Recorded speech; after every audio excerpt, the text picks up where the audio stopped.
très heureuse aujourd'hui d'accueillir notre consoeur travailliste plutôt, Laurence parlait tout à l'heure de l'interaction entre le droit de la sécurité sociale et le droit du dommage corporel, qui malheureusement n'est pas encore assez caractérisé, si on veut reprendre les termes qui sont souvent utilisés par le pôle social du tribunal judiciaire. Sarah Cherity donc fait partie du cabinet Aguera, qui est un cabinet qui défend les employeurs. Et oui, nul n'est parfait, hein, malheureusement. Donc, elle va nous donner le point de vue de l'employeur, notamment concernant l'articulation de la procédure pénale et de la procédure en faute inexcusable de l'employeur. Donc, on va essayer d'interagir un maximum et évidemment, on répondra à vos questions à l'issue de ce débat. Un rappel très rapide peut-être sur la définition de la faute inexcusable, la tentative de conciliation amiable ensuite. Et puis, après, on vous parlera de l'impact de la procédure pénale sur la reconnaissance de la faute inexcusable de l'employeur, et puis, j'allais dire, de la stratégie qu'on peut mettre en place autour de la procédure pénale en matière d'accident du travail ou de maladie professionnelle, mais c'est vrai qu'on intervient essentiellement dans les accidents du travail. Très rapidement, la définition, j'allais dire, de la faute inexcusable de l'employeur, que vous connaissez tous, toutes et tous, l'article notamment L452 -1 du Code de la sécurité sociale. On ne va pas revenir sur l'évolution jurisprudentielle de plus en plus favorable, évidemment, aux salariés. Et puis cette connaissance du risque auquel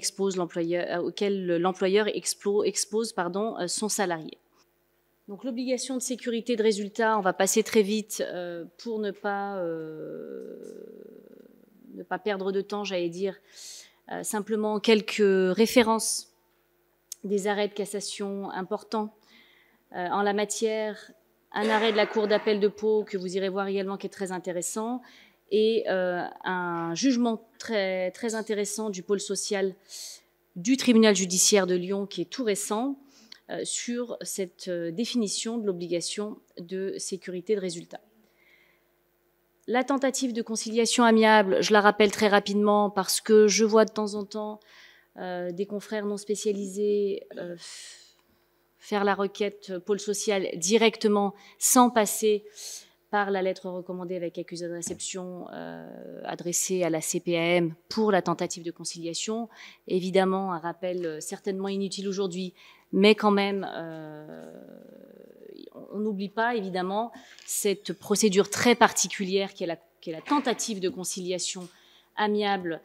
en matière d'accident du travail et de faute inexcusable de l'employeur. Attention, alors peut-être que Maître Cherity aura un point de vue différent, mais moi, oui, mais il faut quand même le... Qui est-ce qui... Je sais pas qui a parlé, du coup. Ah bah oui, évidemment. Alors moi, j'ai très peu de retours positifs en conciliation. Alors, on en a eu un ensemble, un dossier avec le cabinet Aguera pour une victime tétraplégique où on a pu faire une conciliation, trouver un accord et même trouver un accord sur le nom de l'expert qui devait évaluer les préjudices de mon client. Et il est vrai qu'on avait gagné dans ce dossier près de 2 ans et demi, puisqu'on sait bien que les procédures devant le pôle social sont malheureusement aujourd'hui les plus longues. C'est les pôles sociaux des tribunaux judiciaires ont les délais les plus longs, beaucoup plus longs que les chambres civiles ou même les chambres correctionnelles. Donc la tentative de conciliation amiable, à mon sens, indispensable, même si statistiquement parlant, on n'a pas beaucoup de conciliation. maintenant, on va rentrer dans le vif de notre sujet. La responsabilité pénale, la culpabilité même, on devrait dire. On va échanger évidemment sur ce point. Côté victime, côté partie civile au pénal, on est toujours très attentif aux poursuites pénales qui sont engagées en matière d'accident du travail. Et on est même, j'allais dire, très demandeur d'une procédure pénale parce que ça a évidemment des incidences, et j'y reviendrai, sur la reconnaissance ensuite de la faute inexcusable de l'employeur. Alors après, la procédure pénale, elle peut être à double tranchant, puisqu'on peut effectivement avoir une procédure d'instruction qui finalement nous conduit à un non-lieu. On peut avoir une audience correctionnelle qui amène à la relaxe de l'employeur. Alors, personne morale ou personne physique, on va y revenir rapidement. Mais ça peut nous amener à un certain automatisme, on va le voir ensuite, pour la reconnaissance en faute inexcusable de l'employeur derrière, devant les pôles sociaux des tribunaux judiciaires. Alors c'est vrai que souvent, côté victime, on va plutôt être favorable aux poursuites de l'employeur, personne morale. Personne morale parce qu'une faute simple suffit, contrairement aux personnes physiques, et je laisserai évidemment la parole à Maître Cherity sur ce point-là, parce que l'employeur est très attentif également à la procédure pénale et essaye de l'éviter un maximum. En tout cas, responsabilité pénale de la personne morale, on peut avoir effectivement une faute simple, et on voit bien dans les dossiers qu'on a quotidiennement qu'on est très régulièrement sur des manquements à l'obligation de sécurité donc par les employeurs. Et puis aussi beaucoup d'infractions pénales qui concernent l'absence de formation des salariés. Et donc, responsabilité pénale des personnes morales, beaucoup plus facile à obtenir que la responsabilité pénale des personnes physiques, puisqu'il faut effectivement une faute caractérisée d'une particulière gravité. Et donc, je laisse la parole à Maître Cherity sur le point de vue de l'employeur. Merci tout d'abord de votre invitation, chère Laurence, et à l'Université Savoie-Mont-Blanc, pour essayer de délivrer quelques éléments de la manière dont, du côté employeur, on essaye de traiter ces dossiers de reconnaissance d'accident du travail ou de maladie professionnelle et de mise en jeu de la faute inexcusable de l'employeur. Alors, comme le constat qui a été fait par mes prédécesseurs, effectivement, nous, dans le cadre de notre activité, on exerce au sein d'un cabinet qui est exclusivement dédié à la défense patronale et qui nous conduit à traiter des dossiers d'un point de vue triple, c'est-à-dire tant d'un point de vue prud'homal, avec une action des salariés par devant le conseil de prud'homme pour un même accident ou un même fait, devant la juridiction prud'homale, devant la juridiction de sécurité sociale, le tribunal judiciaire, et par devant les juridictions répressives. Donc un même accident peut donner lieu à une triple action de la victime. Et nous avons effectivement cette capacité, avec des départements qui sont spécialisés, de pouvoir agir en synergie, chacun dans notre domaine de compétences. Et j'en profite pour rendre hommage à mon associée Caroline Blanc-Villain, donc qui est très spécialisée sur ces questions, notamment de droit pénal du travail. Alors, on a des statistiques de traitement des dossiers au sein du cabinet qui sont corrélative au constat qui a été fait précédemment, effectivement avec une augmentation de l'activité en sécurité sociale. Une augmentation significative s'agissant de ces accidents du travail, maladies professionnelles. Pour les maladies professionnelles, d'ailleurs, on constate une augmentation particulière pour les maladies hors tableau, avec des contextes de dépression, de burn-out, qui sont en très forte augmentation et qui se couplent avec des actions par devant la juridiction prud'homale, s'agissant de harcèlement moral ou de manquement à l'obligation de sécurité. Ce sont les mêmes notions qui sont mobilisées devant le juge prud'homal et devant le juge de sécurité sociale, et ce qui conduit à une activité qui n'est pas très éloignée dans le cadre de la défense de l'employeur. On a donc une augmentation de cette activité-là, et avec des objectifs poursuivis par la victime qui sont différents selon qu'il agit, selon que l'action est pénale et ou civile. Au pénal, l'objectif alors le pénal va donner lieu elle trouve sa source dans des procès-verbales d'infraction dressés par l'inspecteur du travail. Vous avez dans certains secteurs d'activité, comme les activités nucléaires, l'autorité de sûreté nucléaire, qui procède à des enquêtes et qui vont donner lieu à des poursuites. Vous avez notamment des saisines, des plaintes avec constitution de partie civile qui vont donner lieu à des enquêtes et avec une instruction qui va, comme l'a dit ma consoeur, qui vont être à la fois intéressantes pour la victime et pour l'employeur parce que on peut s'apercevoir avec la double difficulté du secret de l'instruction et du secret professionnel auquel nous sommes tenus, qui peuvent avoir l'intérêt de mener à des enquêtes approfondies et du côté pénal, donner des clés qui nous permettent de faire écarter la faute inexcusable par devant les juridictions de sécurité sociale lorsque on va avoir des auditions qui vont, alors sans pouvoir en faire état, tant que la procédure n'est pas close, mais des auditions qui vont pouvoir nous aiguiller sur la manière dont se sont déroulés les faits, et notamment les causes indéterminées de l'accident qui peuvent nous conduire devant la juridiction de sécurité sociale à tenter de tenter de faire écarter justement cette qualification de faute inexcusable. Donc on a cette volonté d'un point de vue répressif qui est de punir l'inaction, l'imprudence ou la violation délibérée par l'employeur de ses obligations en matière de sécurité. L'employeur doit s'assurer, l'employeur chef d'entreprise, personne morale, doit s'assurer de faire travailler ses salariés dans un contexte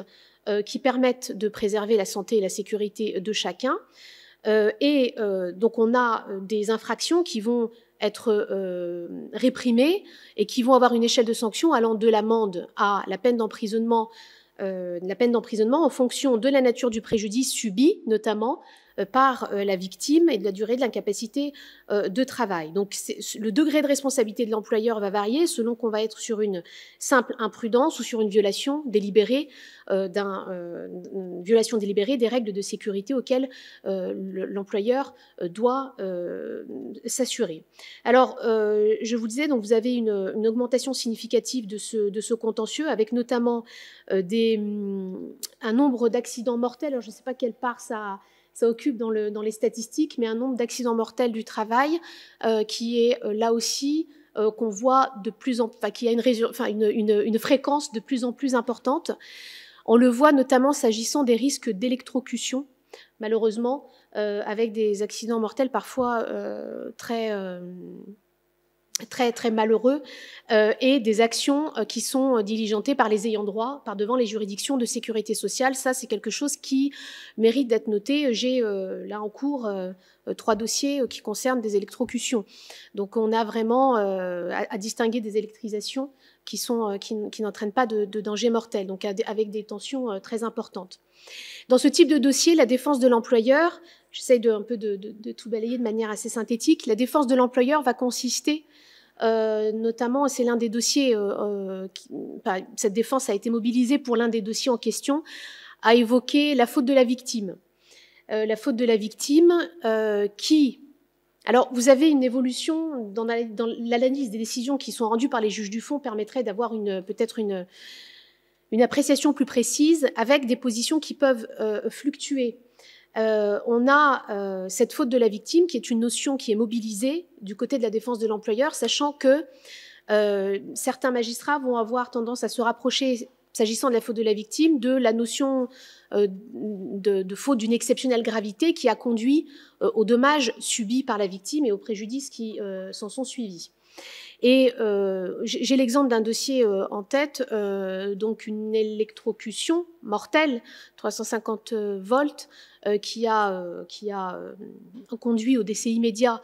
du salarié. Et l'enjeu, alors tout ça c'est très douloureux, y compris lorsque on invoque ces arguments, on n'est pas dénué quand même d'humanité, c'est très difficile aussi du côté de l'employeur, mais c'est quelque chose qui doit être mis en avant pour assurer la défense de ce même employeur. On avait là en l'occurrence la faute de la victime qui a été évoquée parce que le salarié en question intervenait sous ce qu'on peut qualifier, enfin ce qu'on appelle le régime d'essai, c'est-à-dire sur des armoires électriques qui font l'objet d'une protection et dont il ne devait pas s'approcher sans gants isolants. Et ici, en l'occurrence, le salarié donc a ouvert l'armoire, a trébuché dans l'armoire électrique sans avoir pris le soin avant de s'approcher de cette armoire, de mettre ses gants isolants. Donc ça a conduit à l'électrocution immédiate, sachant que cette armoire devait être fermée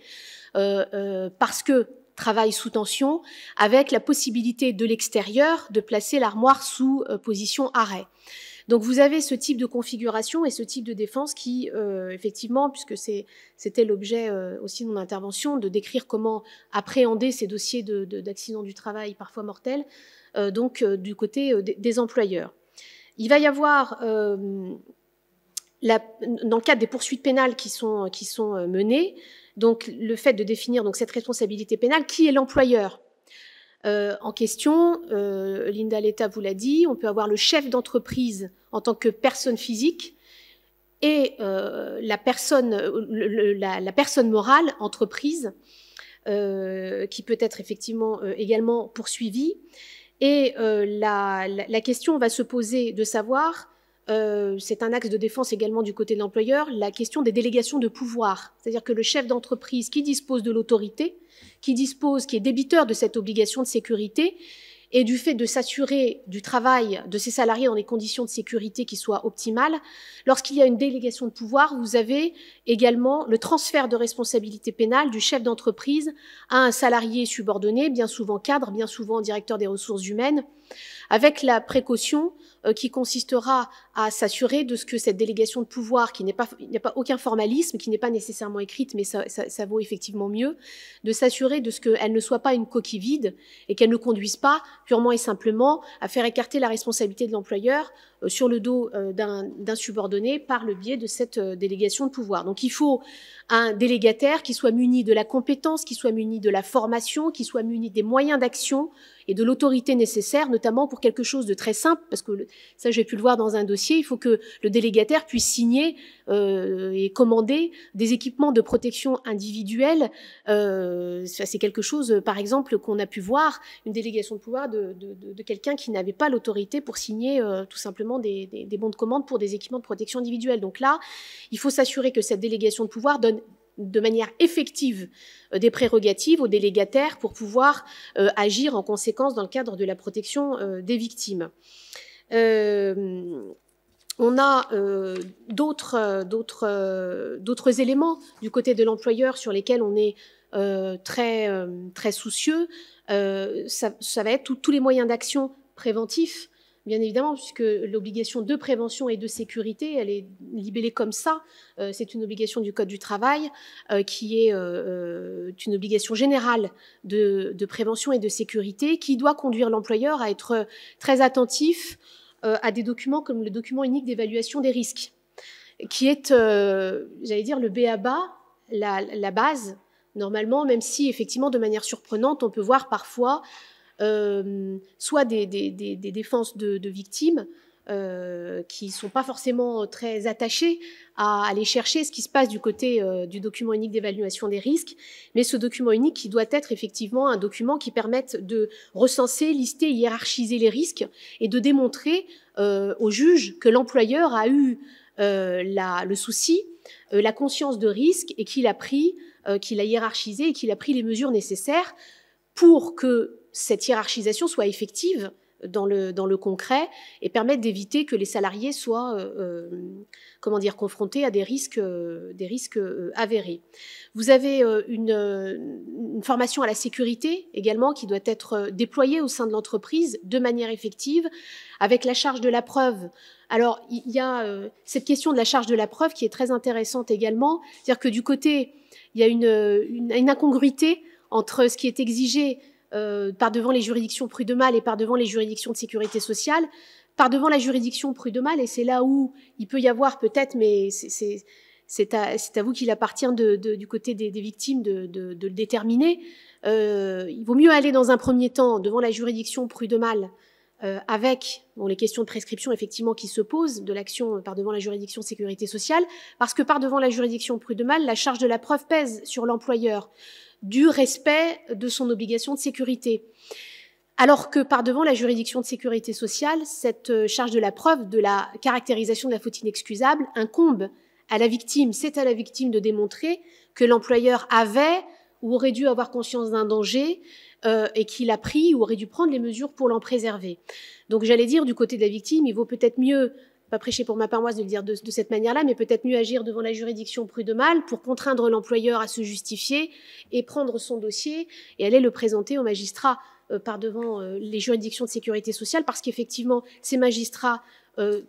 appliquent la règle comme il se doit, c'est-à-dire qu'il incombe au salarié d'apporter la démonstration des critères de la faute inexcusable. Et bien souvent, les salariés ne le font pas. Vous avez, je prendrai un exemple de chute de pot de Nutella sur un salarié qui effectivement disait moi, ces pots me sont tombés dessus parce que les racks étaient défectueux. Et les racks étaient défectueux, je peux le prouver, mais je le prouve par moi-même en réalité. Il y avait d'autres salariés qui étaient présents et qui ont attesté du contraire en expliquant que les racks n'étaient absolument pas défectueux. Le salarié disait mais j'avais déjà alerté par le passé, il n'y avait aucun élément qui permettait de démontrer cette alerte, qui est d'ailleurs une présomption intéressante à actionner en matière de faute inexcusable. L'alerte qui a été pratiquée par le salarié avant que le danger ne survienne entraîne une présomption en matière de faute inexcusable, donc irréfragable. En plus, vous avez raison à me le conseiller, donc une présomption irréfragable qui conduit à ce que la faute inexcusable soit quasiment automatiquement caractérisée, à la différence de la présomption simple pour le deuxième cas de présomption d'exigence, qui est celui de la formation des salariés qui disposent d'un contrat précaire. Eux aussi doivent bénéficier d'une formation à la sécurité renforcée quand ils sont en CDD, quand ils sont en contrat de travail temporaire, quand ils sont stagiaires, obligation de formation renforcée, et qui leur permet de bénéficier d'une présomption, cette fois-ci qui est simple, et qui peut être renversée par l'employeur, d'où l'importance de recenser du côté des employeurs toutes les actions de formation qui sont menées par l'employeur en interne pour démontrer qu'effectivement il a été soucieux de ses obligations. Voilà. Donc vous avez donc la formation, vous avez la sensibilisation et la mobilisation dans les entreprises dont le seuil l'impose, plus de 300 salariés, ou pour les entreprises qui ont qui sont des entreprises qui exposent les salariés à des risques particuliers, comme dans le domaine nucléaire. Vous avez la mobilisation de la CSSCT, anciennement CHSCT, si ça parle peut-être plus à certains, qui est une entité, une commission qui appartient au comité social d'établissement du CSE et qui est chargée de veiller à la santé et la sécurité. Donc une instance qui est très importante, notamment dans l'analyse des causes des accidents. Et contrairement à ce qu'on pourrait ou pas croire, les employeurs et notre travail consiste aussi en cela. Lorsque vous avez des accidents du travail, graves ou pas forcément, vous avez des positionnements des employeurs qui vont nous solliciter pour mettre en place des audits, pour voir ce qui a péché, pour voir comment on peut améliorer les choses et effectivement pour faire en sorte que ces accidents ne se reproduisent plus. Donc voilà un petit peu les observations que je voulais faire sur le positionnement des employeurs, avec vraiment, alors je sais que ça peut heurter peut-être certains d'entre vous, vraiment c'est des choses qu'on voit aussi de plus en plus souvent, c'est le comportement de la victime, alors qui va conduire à la survenance du dommage. J'avais un exemple aussi là très concret d'un salarié qui dispose d'équipements de protection qui lui permettent d'intervenir à distance, qui a une télécommande qui lui permet de manipuler des charges lourdes et qui, lors d'une manipulation de colis de fermettes, donc qui peuvent avoir un certain poids, utilise un matériel non adapté. En l'occurrence, il devait utiliser des chaînes, il n'utilise pas des chaînes, il utilise un autre matériel, et lorsqu'il manipule ces colis, se place sous la charge. Donc, le fait d'avoir utilisé un matériel qui n'était pas prescrit par l'employeur, qu'il pouvait utiliser pour d'autres tâches, le fait de s'être placé sous la charge a conduit à il a été victime de la rupture d'une élingue qui a conduit à la chute d'un objet lourd sur son épaule. Et effectivement, là, on a pu avoir une décision du tribunal judiciaire de Bourg-en-Bresse qui a conduit, alors pas simplement à considérer que la faute de la victime était la cause de l'accident, mais à considérer que il n'était pas démontré par le salarié que l'employeur aurait pu avoir conscience de ce danger, qui était en l'occurrence pour un salarié qui était expérimenté, qui avait de l'ancienneté, qui avait bénéficié de formation, qui avait à sa disposition des équipements de protection individuelle adaptés, que l'employeur ne pouvait pas envisager l'inenvisageable, c'est-à-dire que ce salarié, malgré tous ces éléments-là, se place sous la charge avec la télécommande qui lui permettait d'agir à distance et subisse le dommage et les préjudices qui en ont découlé. Et là, effectivement, on a réussi à obtenir le fait que la faute inexcusable ne soit caractérisée, le jugement n'étant pas définitif, puisque soumis à la Cour d'appel de Lyon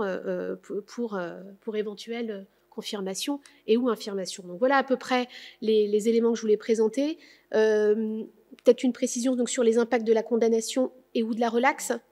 dans un second temps.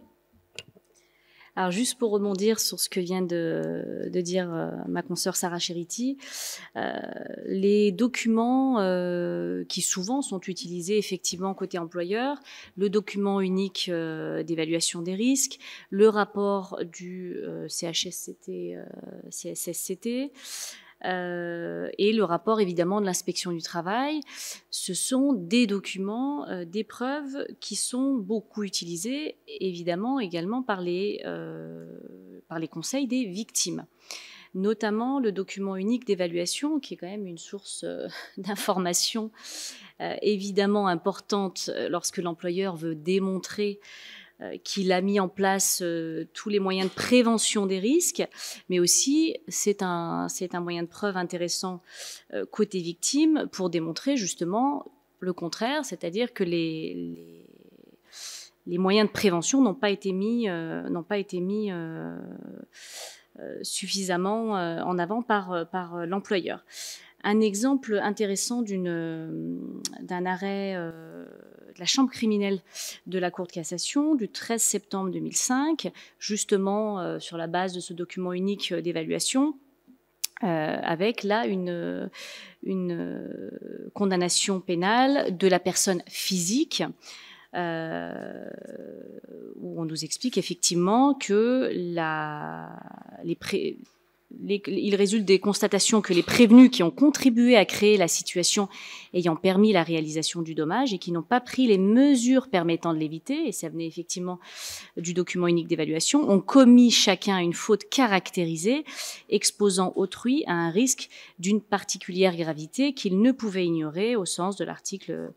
L121-3 alinéa 4 du Code pénal. Un autre arrêt très intéressant, pour rebondir également sur ce qu'a expliqué Sarah Cherity tout à l'heure, un arrêt de la Chambre criminelle de la Cour de cassation du 12 mai 2009,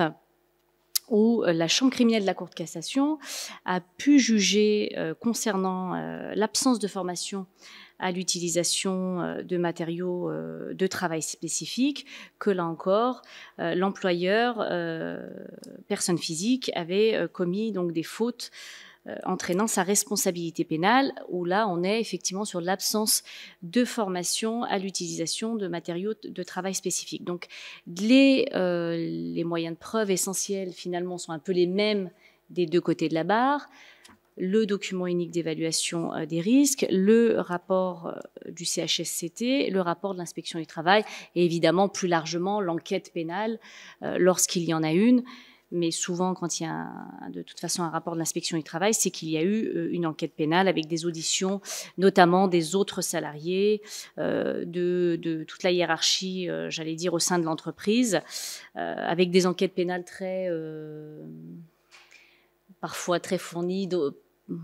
d'autres fois pas très fournies, et donc on ne peut pas toujours se baser sur des enquêtes pénales, surtout lorsqu'elles ne sont pas... lorsqu'elles n'ont pas entendu tous les témoins au sein de l'entreprise mise en cause. Sur le document unique d'évaluation, j'y reviendrai tout à l'heure, c'est finalement des documents qu'on va aussi utiliser parfois pour aller rechercher la responsabilité d'un tiers, mais j'en dirai un mot dans quelques minutes. Et peut-être que, je ne sais pas si tu voulais rebondir sur la responsabilité pénale de la personne physique, mais tu avais déjà... Oui, non, c'est pas...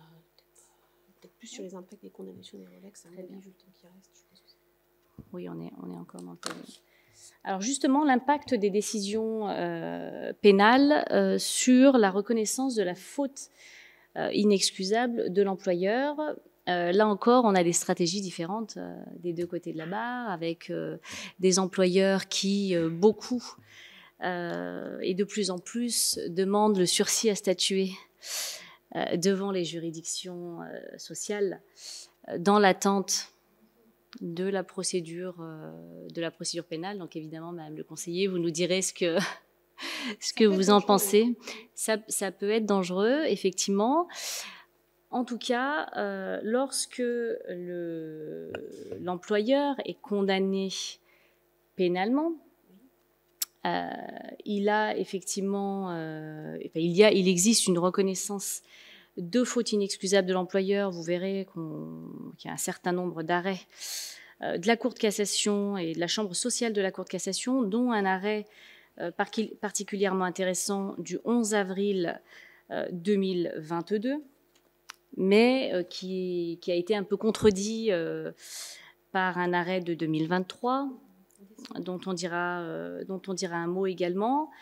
En tout cas, côté victime, il est certain qu'on est, j'allais dire, très friand, entre guillemets, d'une procédure pénale qui va aller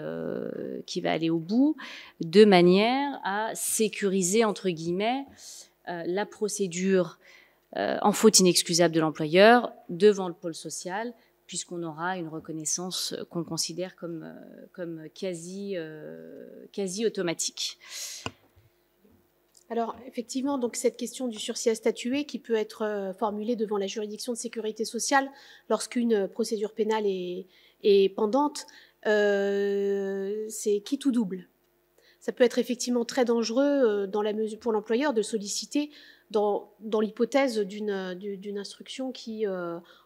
permettrait de fournir à la partie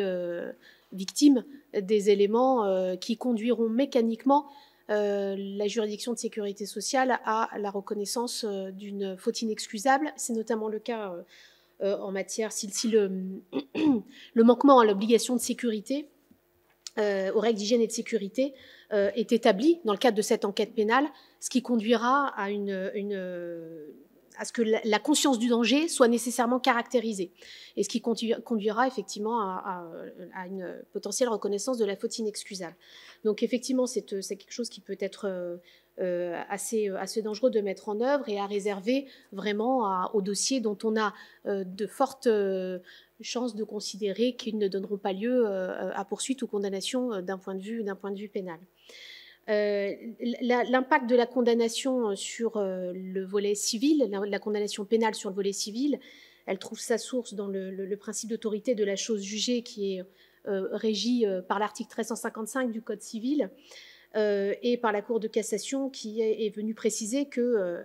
ce qui a été définitivement décidé par le juge pénal sur l'existence du fait qui forme la base commune de l'action civile et de l'action pénale, sur sa qualification ainsi que sur la culpabilité ou l'innocence de celui à qui le fait est imputé, c'est ce principe-là d'autorité de la chose jugée qui va conduire à la reconnaissance d'une faute inexcusable lorsque la juridiction répressive a constaté un manquement aux règles d'hygiène et de sécurité. Et vous avez un arrêt du 11 octobre 2018, par exemple, qui nous dit que la condamnation pénale de l'employeur, par exemple, pour homicide involontaire commis dans le cadre du travail, de cette condamnation découle nécessairement la réunion des critères caractérisant la faute inexcusable. La question se pose à l'inverse d'une décision de relax de l'employeur qui n'aura pas pour effet automatique, à l'inverse, d'exclure la caractérisation d'une faute inexcusable. Notamment lorsque l'employeur a été visé par la procédure pénale, a été substitué dans ses fonctions de direction par un salarié qui, lui, n'a fait l'objet d'aucune condamnation, d'aucune poursuite pénale. Vous avez également une disposition du Code de procédure pénale qui est importante et qui est prévue de l'article 4.1 du Code de procédure pénale et qui prévoit expressément que l'absence de faute pénale non intentionnelle ne fait pas obstacle à l'exercice d'une action devant les juridictions civiles afin d'obtenir la réparation d'un dommage en application de L452.1 du Code de la sécurité sociale en matière de faute inexcusable. Donc cette décision de relax ne va pas forcément entraîner l'exclusion de la faute inexcusable, le juge civil disposant de la possibilité d'apprécier les critères, notamment, par exemple, dans une décision qui a été rendue le 13 avril 2023 par la deuxième chambre civile. On avait un employeur donc, qui reprochait à la cour d'appel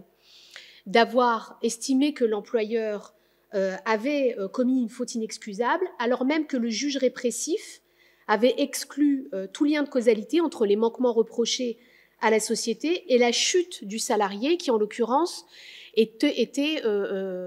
avait une cause indéterminée. Donc l'employeur disait au juge civil, vous avez reconnu la faute inexcusable, alors même que le juge répressif a exclu le lien de causalité. Mais le juge répressif l'avait fait parce qu'il y avait des doutes, il y avait des causes indéterminées par rapport à cet accident, et la Cour de cassation de dire qu'effectivement, rien n'avait permis de déterminer les causes de cette chute et qu'un doute subsistait par devant les juridictions répressives sur la caractérisation d'infraction, qu'en revanche, le juge répressif avait pu, pour sa part, constater l'absence de garde-corps notamment, absence de garde-corps au niveau de l'escalier d'où la victime est tombée, l'absence de moyens de protection et le fait que le chef de chantier ne s'était pas assuré des conditions dans lesquelles le salarié allait intervenir sur ce même chantier et que de tous ces éléments-là, l'employeur aurait dû avoir conscience du danger et prendre les mesures nécessaires pour l'éviter. Donc là, c'est un arrêt qui est venu un petit peu contredire celui qui avait été rendu en décembre 2022 précédemment, et où là, on avait dans cet arrêt-là un accident dont l'origine était indéterminée, avec des causes indéterminées, la juridiction répressive ayant expressément indiqué qu'il convenait d'écarter tout manquement aux règles de sécurité lié à l'absence de dispositifs appropriés sur la vanne en cause dans la genèse de l'accident. Je crois que c'était une histoire pas d'ammoniac, non, un liquide très dangereux qui avait occasionné des brûlures graves avec des causes indéterminées par rapport à cet accident-là, et que dès lors que le juge pénal avait écarté un manquement aux règles de sécurité, le juge civil ne pouvait pas pour sa part retenir la faute inexcusable, avec dans cette configuration-là de cet arrêt de décembre 2022, le problème qui se pose par rapport aux deux présomptions qu'on a évoquées tout à l'heure, comment faire avec une solution comme celle-ci et deux présomptions qui sont posées par ailleurs de manière assez formelle et expresse. Donc voilà, s'agissant des impacts que l'on peut avoir sur ces décisions pénales sur le volet civil, avec sur le volet civil de manière exclusivement civile, l'approche des employeurs qui va consister effectivement à d'abord regarder toutes les conditions de forme de l'action avec des irrecevabilités par rapport au délai d'action en reconnaissance de faute inexcusable, prescription, des actions qui sont encore diligentées contre les entreprises utilisatrices alors que l'employeur est l'entreprise de travail temporaire. Ça, ce sont des choses qu'on rencontre encore. J'ai rencontré, moi, personnellement, il n'y a pas très longtemps, des demandes de majoration de rente pour des taux d'incapacité inférieurs à 10%. On a des choses, si vous... Ça c'est des choses qu'on peut avoir en lieu et place du doublement du capital, des majorations de rente dans ces configurations. Effectivement, ça nous laisse parfois aussi un petit peu perplexes. C'est une matière qui, du côté des travaillistes, mérite à être investie et sérieusement, parce qu'effectivement, on peut avoir des victimes qui loupent des choses de ce fait-là. La possibilité, effectivement, quand on est au niveau de la faute inexcusable, de contester, comme ça a été dit tout à l'heure, la qualification d'accident du travail ou de maladie professionnelle. Ça peut toujours être fait, même dans le débat sur la faute inexcusable. On peut revenir dessus. Les causes indéterminées, ce que je vous expliquais tout à l'heure, et la faute de la victime. Vous avez encore les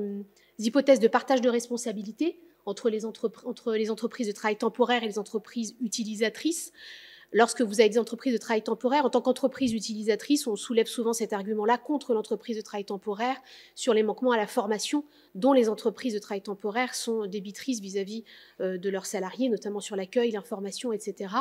Ça, c'est des arguments qu'on ne manque pas de soulever de manière assez classique et qui peuvent, bien fort heureusement, conduire à des partages de responsabilités. J'ai eu un jugement en ce sens-là récemment à Villefranche-sur-Saône sur une victime qui avait eu les 3 doigts sectionnés, avec un manquement flagrant de l'entreprise de travail temporaire à ses obligations en matière de formation et d'accueil du salarié temporaire. Et enfin, vous avez également des CPAM qui, on peut toujours se demander, des caisses primaires, des CPAM qui, au niveau de l'instruction, commettent encore des erreurs qui sont capitales pour l'inopposabilité que les employeurs peuvent invoquer, des instructions qui sont encore menées de manière totalement approximative, avec un comportement vis-à-vis de l'employeur qui lui permet, de manière assez simple parfois, notamment pour des accidents malheureusement assez tragiques, de réclamer l'inopposabilité. Voilà ce que je pouvais dire s'agissant des arguments à mettre en œuvre du côté de l'employeur. Sur les erreurs de la CPM, moi je suis assez scotchée effectivement dans les pôles sociaux de voir que ça arrive très régulièrement, moi je dirais dans plus de 50% des cas. Et effectivement, les cabinets d'employeurs se saisissent de la question systématiquement et demandent l'inopposabilité, évidemment, à l'employeur, et ils auraient tort de s'en priver. Très rapidement, sur je te remercie, Sarah, pour avoir été très complète sur l'impact de la procédure pénale sur la faute inexcusable de l'employeur, et sur les demandes des employeurs, et peut-être sur le risque, comme vous l'avez souligné, Madame le conseiller, tout à l'heure, pour l'employeur, mais peut-être aussi pour la victime, d'attendre l'issue de la procédure pénale avant de faire trancher la faute inexcusable de l'employeur. Ce qu'on constate quand même de plus en plus, et depuis peut-être au moins 1 an ou 2 ans, du côté des employeurs, c'est une demande, moi, que je trouve assez nouvelle, d'ouverture d'instruction dans des dossiers effectivement d'accident du travail tragiques, où il y avait eu une enquête préliminaire, donc qui a donné lieu à une décision de poursuite ou à un classement sans suite du procureur de la République, alors souvent à une décision de renvoi devant le tribunal correctionnel. Très souvent, de plus en plus, les gros cabinets d'employeurs, de défense des employeurs, demandent l'ouverture d'une instruction lorsqu'ils estiment qu'il y a eu une faute de la victime. Alors, je ne sais pas si tu confirmes, mais c'est souvent quand vous invoquez la faute de la victime que vous souhaitez que la partie pénale soit absolument tranchée avant la partie faute inexcusable de l'employeur. Avec une question très précise, mais pardon. Toute la difficulté va résider dans ce que j'expliquais tout à l'heure, c'est le problème du secret de l'instruction auquel on va être confronté dans ces cas-là. C'est-à-dire qu'on ne pourra pas, même si c'est le cas, lorsque la procédure est pendante par devant la juridiction de sécurité sociale, on ne pourra pas. Alors on voit bien certains confrères qui sollicitent des parquets l'autorisation de produire certaines pièces, certains procès-verbaux qui vont... mais ce sont... là, j'ai un exemple en tête où on a eu un refus catégorique du parquet de produire la moindre pièce. Donc, ça ne peut pas toujours donner lieu à satisfaction. Là, en l'occurrence, dans ce dossier-là, ça avait échoué. Alors après, on peut avoir des... Non, ça va pas forcément donner... Il ne faut pas que ça soit le cœur d'une stratégie, parce qu'effectivement, on peut être confronté à ce type de refus qui ne nous permettra... Enfin, on ne pourra rien en faire, là, en l'occurrence. Alors, on est un petit peu en retard. Je vais très rapidement, avant de donner la parole à Madame le conseiller de Farges, très rapidement ouvrir le débat sur, j'allais dire, l'intrication entre la procédure en faute inexcusable et la procédure civile contre un tiers, puisqu'on parle souvent de l'articulation entre la procédure pénale et la procédure en faute inexcusable, parce que ça, j'allais dire, on connaît par cœur, et que très souvent, dans les accidents, en tout cas dramatiques, avec des préjudices corporels lourds ou le décès du salarié, très souvent, il y a quand même d'emblée une enquête pénale, une enquête de l'inspection du travail, et donc on a les deux procédures en parallèle, donc procédure pénale et procédure en faute inexcusable de l'employeur devant les pôles sociaux. Le réflexe qu'on a beaucoup moins, c'est d'aller chercher la responsabilité d'un tiers lorsqu'il y a un accident du travail et lorsqu'il y a une faute inexcusable de l'employeur. Il peut y avoir effectivement faute inexcusable de l'employeur et dans le même temps la responsabilité, la faute d'un tiers, une faute civile. C'est pour les avocats de victimes, à mon sens, il est indispensable de se poser la question et de rechercher la responsabilité d'un tiers qui parfois n'est pas du tout évidente. Un exemple très concret et très parlant où vous allez comprendre que ça n'est pas évident dans chaque accident du travail d'avoir le réflexe responsabilité d'un tiers. J'ai une cliente, donc une jeune femme qui désormais est paraplégique à la suite d'un accident du travail, qui a fait une chute de plus de 3 mètres. Elle a traversé un dôme, un sky dome, donc un dôme en plexiglas, étant précisé que ce dôme était un dôme qui datait de plus de 30 ans, donc dans un immeuble dans lequel elle travaillait. Elle était en bac professionnel, donc dans le nettoyage. Son employeur, puisqu'elle était en alternance, lui demande de nettoyer une cour d'immeuble, enfin de désherber plutôt une cour d'immeuble qui était fermée au public, donc les habitants notamment de cet immeuble, les professionnels, parce qu'il y a aussi des bureaux, il y avait donc des appartements, des bureaux, personne n'avait accès à ce hall d'immeuble. C'est c'est un endroit qui est fermé à clé, et son employeur donc lui demande de désherber. Il y a du gravier donc dans cette cour. Et cette jeune femme donc s'appuie sur le sky dome pour ôter des petits graviers de sa chaussure. Elle traverse malheureusement le sky dome et atterrit dans les garages 3,5 mètres en dessous, et elle est paraplégique d'emblée. Donc on commence évidemment, alors il y a une enquête pénale, il y a une condamnation pénale de l'employeur. Il y a donc une procédure en faute inexcusable. On a plaidé donc devant le TAS à l'époque, le TAS de Lyon. L'employeur a fait appel, donc on a plaidé ensuite devant la chambre sociale de la cour d'appel de Lyon. La condamnation pour faute inexcusable de l'employeur a été confirmée. Elle a obtenu une indemnisation sans le DFP évidemment à l'époque des préjudices en matière de sécurité sociale, mais évidemment pas d'indemnisation de la tierce personne permanente, donc après consolidation, qui est, j'allais dire, le poste de préjudice qui évidemment est essentiel pour une victime paraplégie haute, donc avec absence d'abdominaux, enfin une paraplégie qui entraîne quand même un certain nombre d'heures de tierce personne, puisque lorsqu'elle a été vue en expertise judiciaire civile, une assistance par tierce personne à hauteur de 6 heures par jour a été retenue par l'expert judiciaire. Dans ce dossier, il n'était pas du tout évident qu'il y ait la responsabilité d'un tiers. Sauf que lorsqu'on a lu attentivement, évidemment, le document unique de prévention des risques, donc avec réunion préalable entre l'employeur et le syndic de copropriété qui missionne la société, donc l'employeur de ma cliente, le missionne pour désherber et nettoyer cette cour, on se rend compte dans le document unique de prévention des risques, que le syndic de copropriété n'a pas attiré l'attention de l'employeur sur la dangerosité du Sky Dome, alors que l'enquête pénale a par la suite déterminé que le syndic de copropriété le savait, que c'était même pour cette raison-là que la cour avait été fermée pour éviter que des enfants aillent jouer dans la cour et qu'il y ait un risque de chute, qu'il y ait un risque de traverser même le Sky Dome. Et donc on a comme ça finalement assigné le syndic de copropriété devant la 4e chambre civile du tribunal judiciaire de Lyon, et on a obtenu donc la condamnation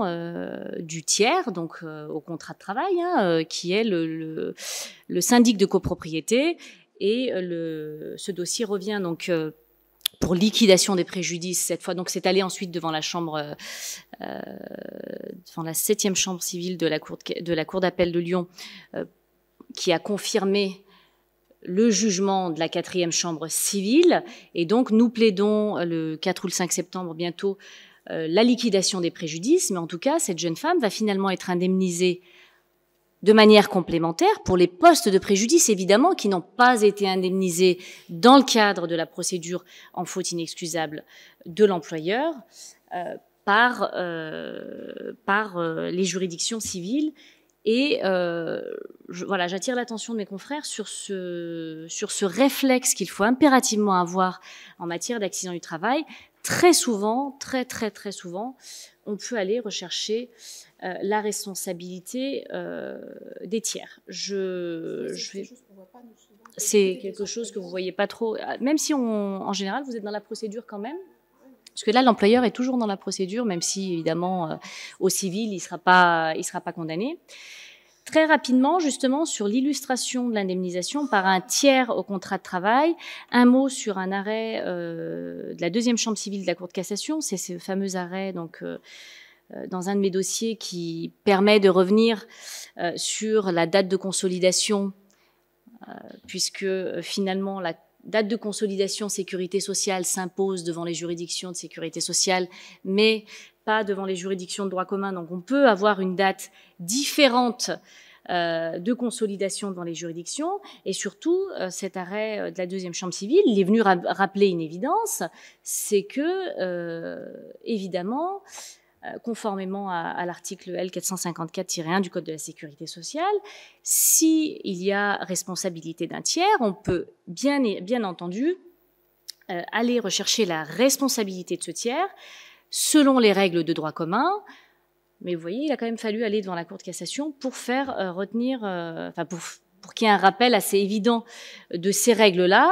Et nous avons plaidé récemment, on a eu le délibéré récemment de l'arrêt de la Cour d'appel de renvoi, que j'ai plaidé ce dossier en décembre 2022. Nous avons eu l'arrêt le 30 mars 2023. Donc évidemment, ce rappel évident, quand il y a responsabilité d'un tiers, on peut cumuler, mais sans évidemment cumuler les postes de préjudice. On a demandé une indemnisation devant la chambre civile de la Cour d'appel, la première chambre civile de la Cour d'appel de Lyon, uniquement sur les postes qui n'avaient pas été indemnisés en faute inexcusable de l'employeur. Et rien que sur la partie tierce personne après consolidation, c'est un salarié qui a été électrisé 20 000 volts et donc qui a perdu les 2 bras. Donc avec un bras qui a pu être appareillé, donc il a une prothèse, et l'autre bras qui ne peut pas être appareillé parce que désarticulé. Donc c'est une victime qui a des besoins en tierce personne à hauteur de 24 heures. Et bien entendu, devant le pôle social, devant le TAS de Bourg-en-Bresse à l'époque où on a plaidé la partie sécurité sociale, il n'a pas été indemnisé, évidemment, des besoins en aide humaine post-consolidation. Et donc, sur cette partie-là, l'arrêt du 30 mars 2023 lui a alloué une indemnisation à hauteur de 7 millions d'euros, 6 900 et quelques mille euros sur la partie tierce personne post-consolidation. Donc, évidemment, avoir ce réflexe-là d'aller rechercher la responsabilité d'un tiers. Et je suis désolée, on a dépassé un peu. Merci.